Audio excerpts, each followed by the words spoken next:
In the studio in Johannesburg is Thomas Konditi, who is the President and CEO of GE Transportation in Africa. You've been in for a long time, Thomas, and people are suddenly coming into the continent and embellishing the sort of presence that you've had for so many decades. A good thing, I think. Well, thanks for the notice there. 1898, that's when we first came to Africa. Actually, our first offices outside of outside of the U.S.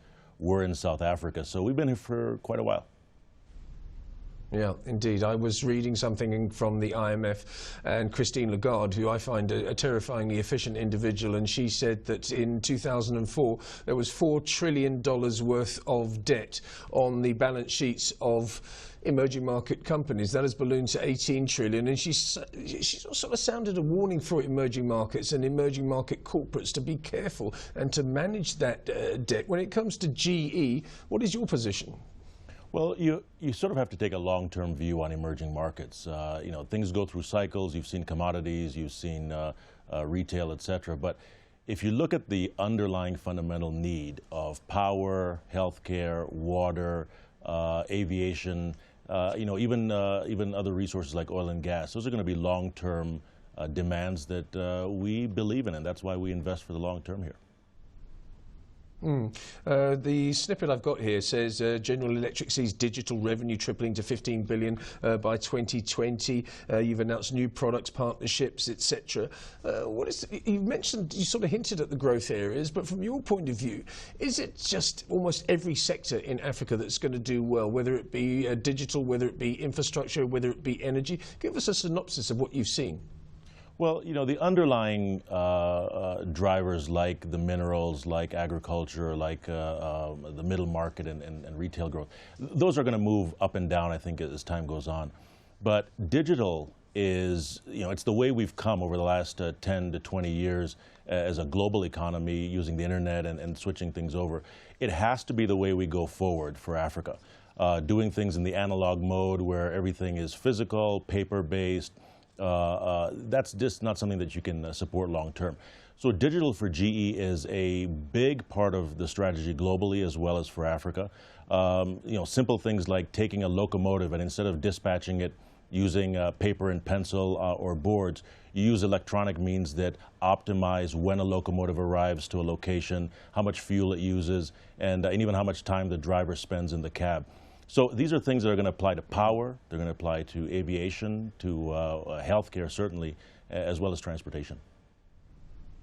You're looking to increase your presence in Africa and also increase your revenue from Africa. Do you think Africa can stand alone? I'm sort of thinking of an example of another interview that we had about this story a few months ago, to say that South Africa and Africa must stop thinking about exporting to the United States and China and to Europe and other countries that are traditional trade partners and start trading within themselves and create almost like a United States of Africa, like a United States of America. Are you seeing evidence of that evolving? Well, you know, what you're basically talking about is regional integration and creating single larger markets. I think a good example of that is in East Africa most recently. You take smaller markets like Kenya, Uganda, Tanzania that on their own maybe have 20, 30, 40 million people. But when you add the major economies, including Ethiopia, you're talking about 250 million people in a fairly small sector. If you can connect the dots across the borders, reduce the barriers to trade, reduce the cost, and improve the infrastructure, you have effectively the United States in terms of underlying people power. Yeah, I think bringing down the barriers is the most important thing. Infrastructure after that, of course, follows. I mean, eventually there will be rail lines and roads that run right from here up to Cairo. Where does GE fit in that regard? Well, you know, I think along the entire road, if you will. You know, let's just start a few sectors. Power. You know, Africa in general needs about 100 gigawatts or 100,000 megawatts of power today to even approach being a developed continent. So if you put in 3 to 5 gigawatts a year, you're talking about 20 years worth of projects and capacity that we believe in and will be around for. Transportation, like locomotives. You take South Africa, we move about 20% of the overall freight on the rail. That uses 2,000 locomotives.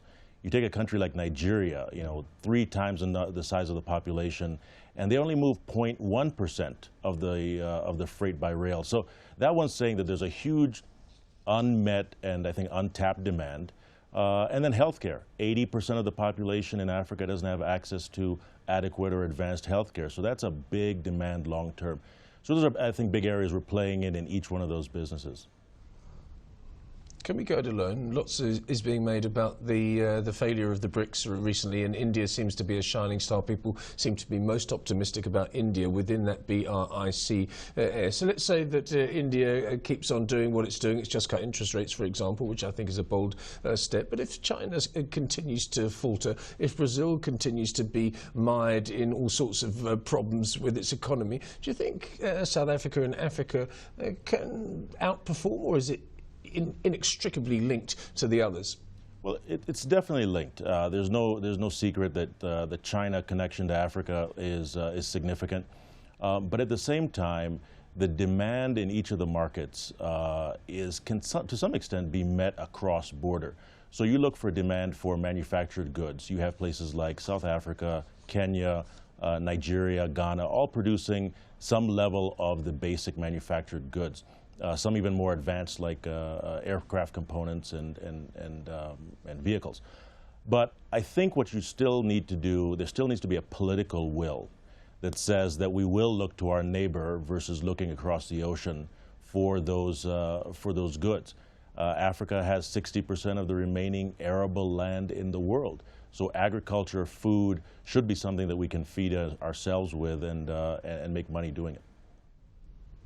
I certainly hope so. I like that optimistic end to this conversation, and hopefully Christine Lagarde is wrong and you are right. Thomas, thank you very much for your time this lunchtime. That's Thomas Konditi, the CEO of General Electric.